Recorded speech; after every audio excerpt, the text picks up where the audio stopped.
തൃശ്ശൂർ അങ്ങോട്ട് ഞാൻ എടുക്ക എന്ന് പറഞ്ഞ എന്നെ അങ്ങോട്ട് എടുക്കോ എന്ന് വെച്ചു. മൂന്നാമത്തെ ഒരു കുട്ടീൻ്റെ അച്ചു. അവൻ ഈ പള്ളിയിലെ കുരിശിന്റെ വഴി, അവൻ ആ കുരിശിന്റെ വഴി ചെല്ലണത്.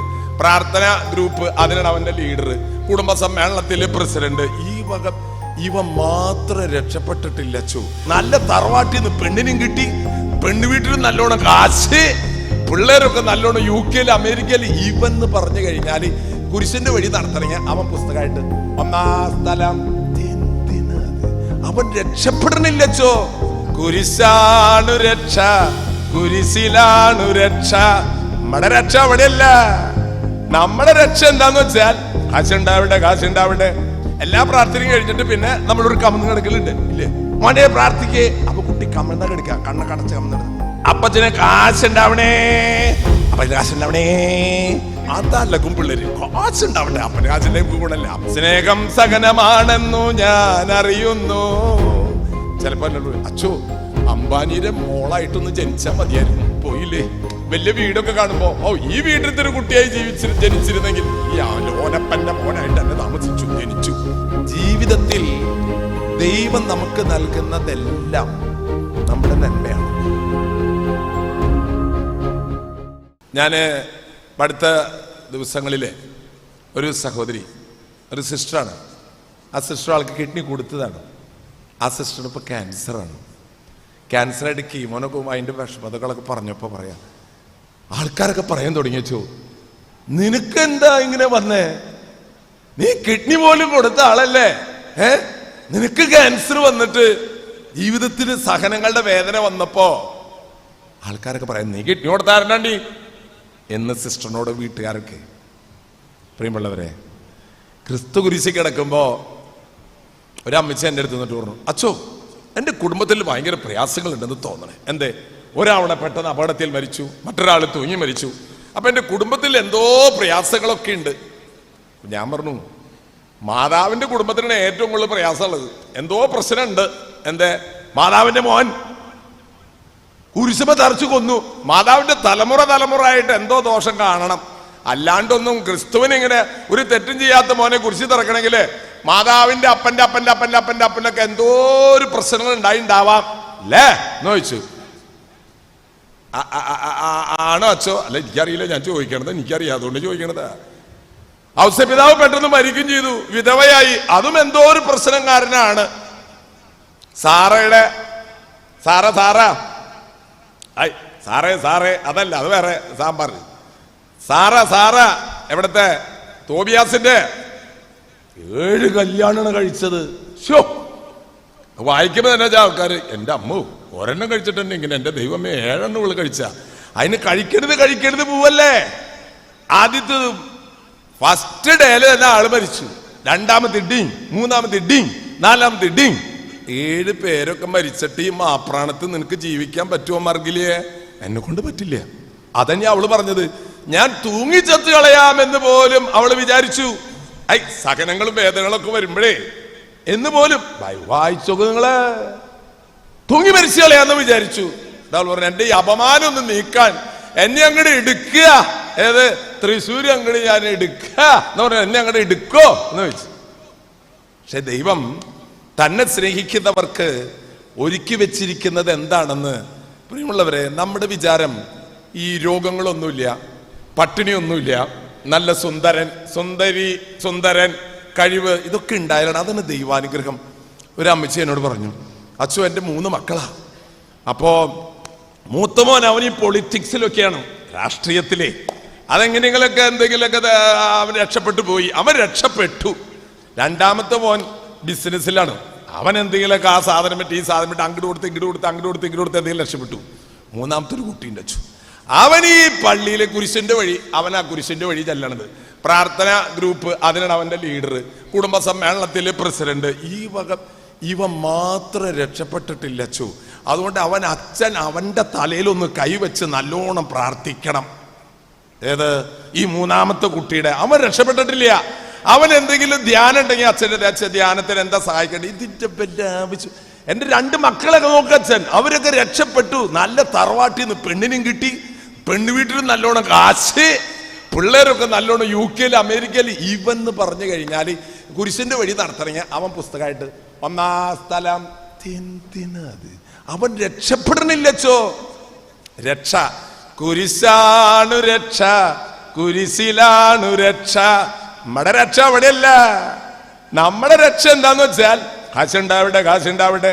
നമ്മള് നാട്ടിലൊക്കെ പണ്ട് കാലത്ത് നമ്മള് ഇത് പ്രാർത്ഥന കഴിഞ്ഞിട്ട് ഇപ്പിണ്ടോന്ന് അറിയില്ല.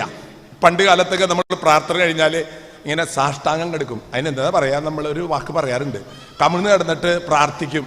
എല്ലാ പ്രാർത്ഥനയും കഴിഞ്ഞിട്ട് പിന്നെ നമ്മളൊരു കമിഴ്ന്ന് കിടക്കലുണ്ട് ഇല്ലേ? പ്രായമായിട്ടുള്ള ആൾക്കാർ തലന്ന് ആട്ടിയൻ ഉണ്ടെന്ന് ഇങ്ങനെ ആട്ടിയൻ ആട്ടുണ്ട്. ഇപ്പില്ലത്. ഇപ്പം ഇത് കഴിയുമ്പോഴേക്കും ഓട്ടാണ്.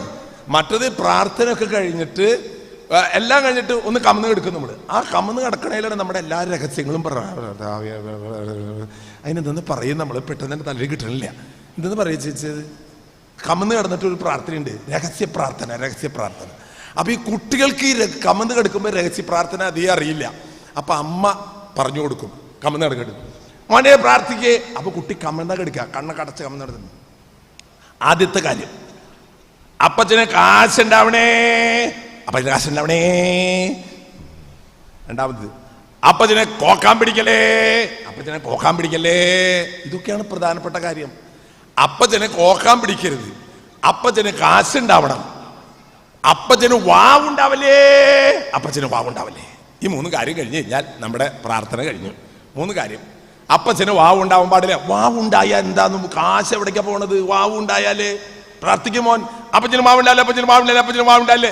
രണ്ടാമത്തത്, അപ്പച്ചന് കോക്കാൻ പിടിക്കല്ലേ. ഈ കോക്കാൻ പിടിച്ചിട്ട് ചില അപ്പന്മാരുണ്ട്, എൻ്റെ അമ്മോ വീട്ടിൽ സഹിക്കാൻ പറ്റില്ലേ കോക്കാൻ പിടിച്ചിട്ട്.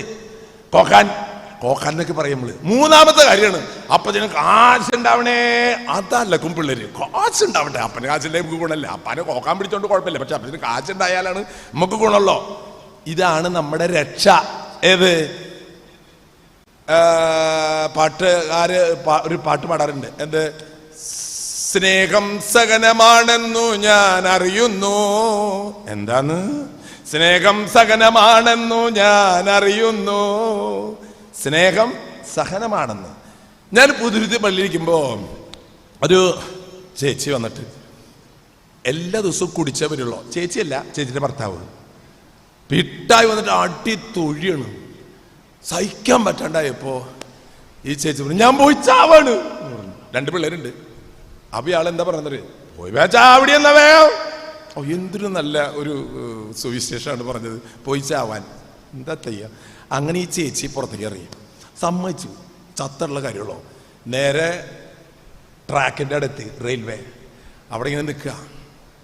വണ്ടി വരുന്നുണ്ട്. ഈ കുട്ടി ഇങ്ങനെ ആലോചിക്കുക, ഞാൻ ചാവന്നെ നല്ലത്. 2 പിള്ളേരുണ്ട്.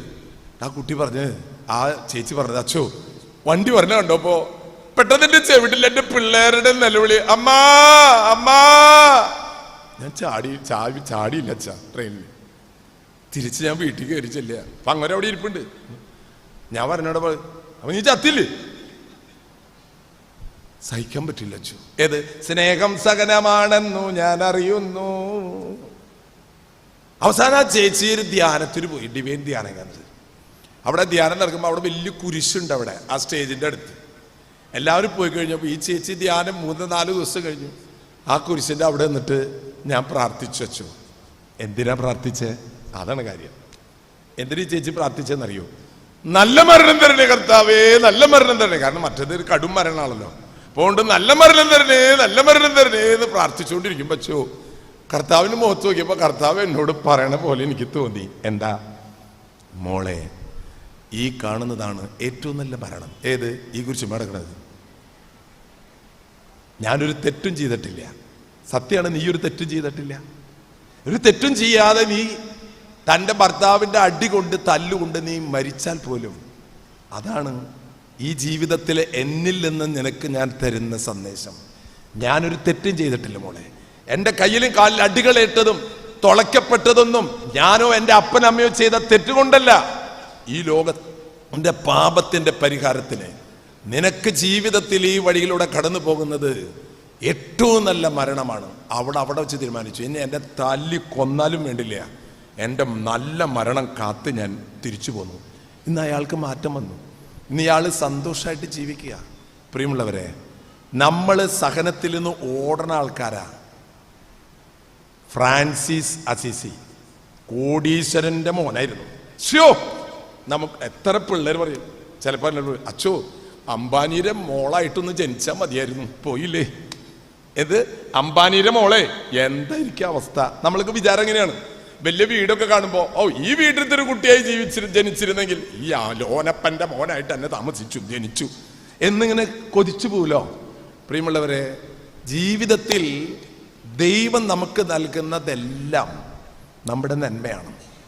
ഇന്ന് ഞാൻ നിങ്ങളോട് പറയാൻ ഉദ്ദേശിക്കുന്ന കാര്യം, ഈ കുരിശ് എന്ന് പറയുന്നത് എന്താണ്? നമ്മൾ ആഗ്രഹിക്കുന്നത് നടക്കുന്നതാണ് നമ്മുടെ സന്തോഷം. നമ്മൾ ആഗ്രഹിക്കുന്നത് നമുക്ക് നടക്കണം, അതല്ല പ്രിയമുള്ളവരെ. നമ്മുടെ ബുദ്ധി അത്ര പൂർണ്ണല്ലോ. ദൈവം നമുക്ക് ഒരുക്കി വെച്ചിട്ടുണ്ട്. അത് സഹനമായിരിക്കാം, വേദനയായിരിക്കാം, പക്ഷെ അതിൻ്റെ അപ്പുറത്ത് ജീവിതത്തിൻ്റെ സന്തോഷമാണ്.